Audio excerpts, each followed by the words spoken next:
পাই। আর 3-4 দিন আগে আমি স্কুলটি দেখার জন্য বাবার সাথে শিলচর থেকে রওনা দিলাম। শিলচর থেকে এসে আমি বাইকে আমি আর বাবা যখন বেরোলাম, প্রায় 1 ঘন্টা পার হলো, মা ফোন করছে পৌঁছেছিস নি? আমি যে না, এখনো পৌঁছিনি। আর আধা ঘন্টা পরে আবার ফোন করছে পৌঁছেছিস নাকি? আমি যে না, এখনো পৌঁছাইনি। তারপরে মা ফোনে বলে দিয়েছে যে না, এই কাপে হবে না, তুই এসে যা। তারপর যখন আসলাম সেই মেইন রোডের কিনারে, তখন বাবা বললো বাড়তে হয়ে গেছে, এটা পারা যাইতো না। বাড়ি থেকে প্রায় 45-50 কিলোমিটার দূর, রাস্তা ততটাই খারাপ। তো বাবা বলে দিয়েছে আমি স্কুলে যাচ্ছি না, আমি ঢুকতে পারবো না, বাদ দিয়ে ঘরে চলে করবি না যখন, তাহলে তো ঘরে চলে গেলেই ভালো। তাই বললাম আসলাম যখন একটা বার দেখে যাই, কথা বলে যাই। স্কুলে ঢুকলাম, ঢোকার পরে দেখছি প্রেসিডেন্ট স্যার আছেন, ব্যাগ হাতে নিয়ে ঢুকে যাচ্ছেন আর বাচ্চাদের খেলাচ্ছেন। তারপর যখন বসলাম, ধীরে ধীরে দেখলাম টিচার্সরাও আসছেন, আমার হেড স্যারও আসলেন।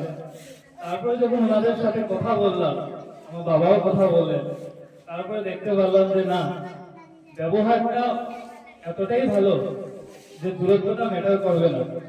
এখানে আমি চাকরি জীবনটা আমার শুরু করতে পারবো। এইসব ভেবেই আমরা ঘরে গিয়ে ডিসকাশন করে আমি 1 তারিখ 2023-এ এই স্কুলে জয়েন করলাম।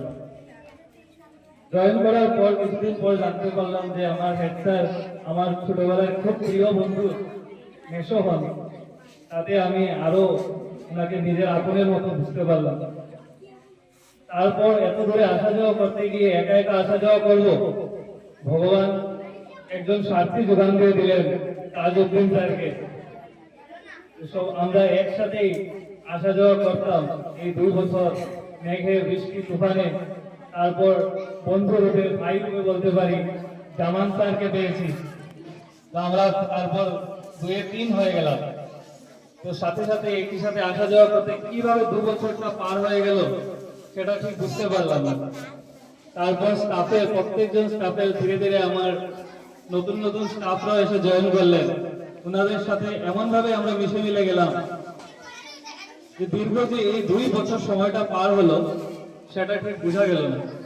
খুবই আনন্দ ফুর্তিতে এখানে দিন কেটেছে, খুবই অনেক কিছু শিখেছি এখানে। আমার এখন 2 বছরে এমন ভাবে ট্রেনিং হয়েছে, আমি যে কোনো স্কুলে গিয়ে আরামসে কাজ করতে পারবো। আমি সব ধরনের কাজ, একদম অ্যাকাউন্টস থেকে ধরে নিয়ে ছাত্রদের স্টুডেন্ট ম্যানেজমেন্ট থেকে শুরু করে প্রত্যেকটা জিনিস আমার হেড